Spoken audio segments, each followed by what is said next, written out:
Salam uşaqlar, hər birinizi xoş gördük. 1-ci sinif Azərbaycan dili 34-cü səhifədə yol hərəkətindən söhbət getmişkən, istəyirəm işıqfor qaydaları ilə sizə tanış edim. İşıqforun rənglərinin mənası uşaqlar aşağıdakı kimidir. Demək, işıqforun 3 rəngi var, bilirsiniz də. Hansı rənglərdir uşaqlar?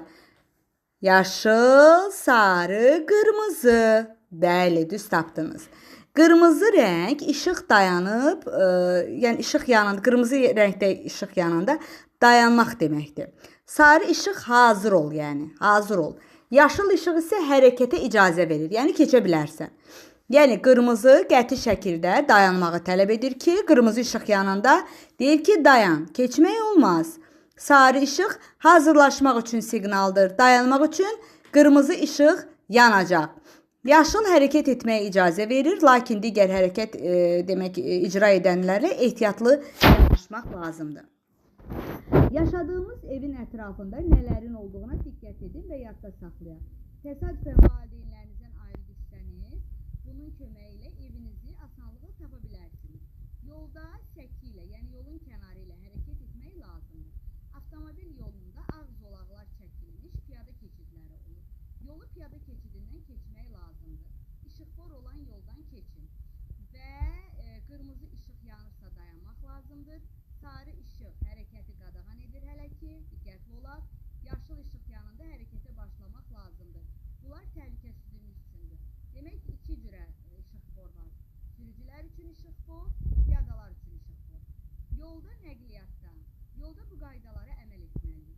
Günün bir hissəsini evdə, bir hissəsini məktəbdə, bir hissəsini isə yolda oluruq. Ona görə də biz yol hərəkəti qaydalarını bilməli və bu qaydalara əməl etməliyik. Səki ilə getməliyik.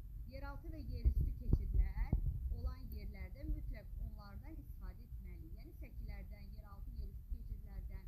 İşıqforun rənglərinin bizə nə demək istədiyini əzbər bilməliyik.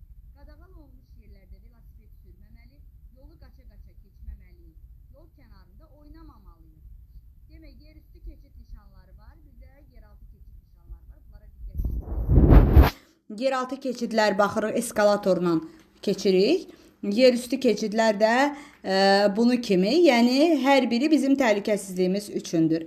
Piyada keçidində, bir çox piyada keçidlərində işıqfor olur. İşıqforun piyadalar üçün yaşıl işığı yananda avtomobillər dayanır və piyadalar yolu keçirlər. İşıqfor qoyulmayan piyada keçidləri də vardır. Belə keçidlərdə sürücülər özləri avtomobili saxlayıb piyadalara yol verirlər. İşıqfor qoyulmayan keçidə yaxınlaşanda sürücünün sizi gördüyünə əmin olmaq lazımdır. Belə halda o avtomobilin sürətini azaldır. Avtomobil tam dayanandan sonra yolu keçmək olar. Maraqlıdır ki, işıqforlarda yaşıl rəng yuxarıda olmuş, sonralar isə qırmızı rəngi yuxarıda yerləşdirmək qərarına gəlmişdilər. Bəs bilirsiniz ki, işıqforda niyə məhz qırmızı, yaşıl və sarı rənglərdən istifadə edilir? Qırmızı təhlükə rəngidir. Bu rəng gündüz də, gecə də, yağışda da, dumanda da yaxşı görünür. Təsadüfi deyil ki, yanğın söndürən maşınlar qırmızı rəngdədir. Beləliklə də bu rəng hərəkəti qadağan edir və sanki maşınlara dayan, yol bağlıdır deyir. Yaşıl rəng isə qırmızıdan tamamilə seçilir və onları qarışdırmaq mümkün deyil. Ona görə də bu rəng qırmızıdan fərqli olaraq hərəkəti qadağan etmir, yol açıqdır, cəsarətlə irəli deyir. Bu iki rəngin ortasında olan sarı rəng isə sürücüləri və piyadaları diqqətli olmağa çağırır və sanki deyir ki, diqqət, tezliklə hərəkətə ya icazə veriləcək, ya da qadağan olunacaq. Üç rəngli işıqfordan başqa yollarda piyadalar üçün qırmızı və yaşıldan ibarət xüsusi işıqforlar da quraşdırılır. Burada da qırmızı rəng piyadalar üçün hərəkəti qadağan edir, yaşıl isə icazə verdiyini göstərir. Dostlar, gəlin maşın yolunu keçərkən işıqfora diqqət yetirək və yol hərəkəti qaydalarını pozmayaq. Yaşıl işıq piyada keçidindən keçmək olar deməkdir. Əvvəlcə sağa və sola baxırıq, sonra keçirik. Yalnız işıq tam yaşıl olanda addımlayırıq. Qırmızı işıq keçmək qadağandır deməkdir. Dayan və gözlə. Hətta yol boş olsa belə qırmızıdan keçmək olmaz. Sarı işıq bu hazırlıq siqnaldır. Əgər artıq keçməyə başlamısansa dayan. Əgər yolun ortasındasansa keçidi tez tamamla. Sarı işıq dedik, əlavə qaydalar da onu deyək ki, həmişə piyada zolağı, demək, piyada zolağına görə keçək, telefonla danışmaq, qulaqçıq taxmaq olmaz, diqqətli olmaq lazımdır. Uşaqlar həmişə böyüklərlə birlikdə keçməlidir. İşıqfor olmayan yerdə isə əvvəlcə sağa, sonra sola, əmin olun ki, maşın gəlmir, sonra yolu keçin. Qırmızı işıqda deyir ki, maşın stop xəttinin arxasında dayanmalıdır. Heç bir halda hərəkəti davam etdirmək olmaz. Sarı işıq bu hazırlıq işığıdır. Əgər hələ hərəkətə başlamısansa dayan. Əgər artıq çox yaxındasansa və dayansan qəza ola bilər. Keçidi tamamla. Yaşıl işıq isə hərəkətə icazə verir. Amma əvvəlcə qarşıdan gələn maşınlara və piyadalara bax, sonra hərəkət et. Dönərkən də piyadalara keçid verməyi, yəni unutma. İşıqforun işığına həmişə diqqət elə, riayət elə. Yanar işıq dəyişəndə qəfil sürətə keçməyə çalışma. Yalnız yaşıl işıqla dönmək və hərəkət etmək olar. Sarı və qırmızı işıqla da bu hərəkətə hazır ol siqnalıdır. Və uşaqlar bu qədər və bizdə burada demək tapmacamız var. 3 qardaş var bir qutuda. Biri deyir sən dayan dur, biri deyir diqqətli ol, biri deyir indi buyur. O dayan dur deyən hansıdır uşaqlar? Qırmızı işıqdır. Qırmızı işıqda dayanmalıyıq, durmalıyıq. Diqqətli ol deyən sarı işıqdır. İndi buyur deyən isə yaşıl işıqdır. Niyə görə deyir dayan dur? Qırmızı işıq təhlükə nişanıdır, orada dayanmaq lazımdır. Diqqətli ol sarı işıqdır ki, diqqətli ola bax, hazırlaş. Ya qırmızı yansa dayanacaqsan, yaşıl yansa gedəcəksən. Sarıda diqqətli olursan, heç nə etmirsən. Və deyir 3 qardaş dedikdə nə nəzərdə tutulur? 3 qardaş dedikdə işıqforun 3 rəngi nəzərdə tutulur. Qırmızı, yaşıl, sarı. Hansı qardaş indi buyur deyir? İndi buyuru deyən yaşıl rəngdə olan svetoforun rəngidir, işıqforun. Bəs qırmızı rəng nədir? Qırmızı rəng deyir ki, dayan dur, hərəkət etmə. İşıqfor dedik nədir? Yeraltı keçid nədir? Yerüstü keçid nədir?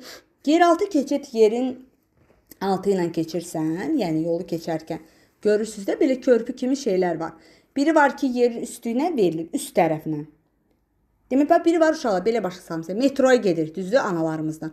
Metroya gedirik, metrodan yeraltı keçidlə istifadə edirik. O bir tərəfə keçirik yolu. Neyinirik? Pilləkənlərlə düşürük aşağı.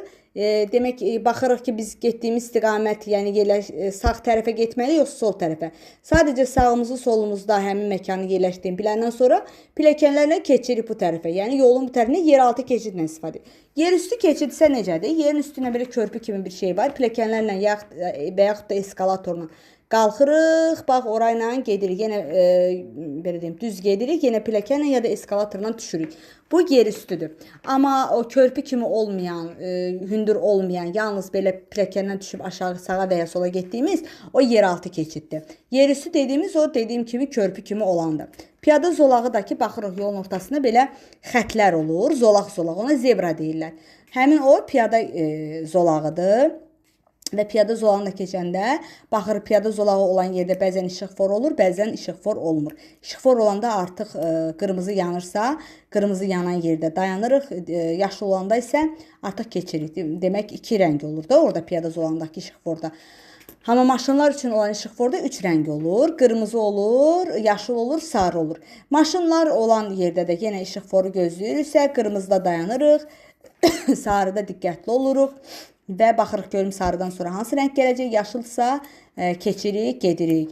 Və səki də yolun kənarı deməkdir. Piyadalar üçün səkilər nəzərdə tutulub, o səkini keçmək olmaz. Və C-də deyir ki, nöqtələrin yerinə uyğun hecalar əlavə edib iş dəftərinizə köçürün. Şıl verilibdir. Şıl nədir? Yaşıl, yaşıl. Yanı şılla bilərsən. Yaşıl. Dım nə verilib? Dım, dım. Yardım, yardım. Daş. Daşdan olmalıdır. Yoldaş, yoldaş. Şın olan yerdə aşağıdan arıcı da var. Maşın, maşın. Radaki araba, araba. Yəni bu qədər. Sözlərimiz də buydu. Yol hərəkəti qaydalarına mütləq şəkildə riayət edək.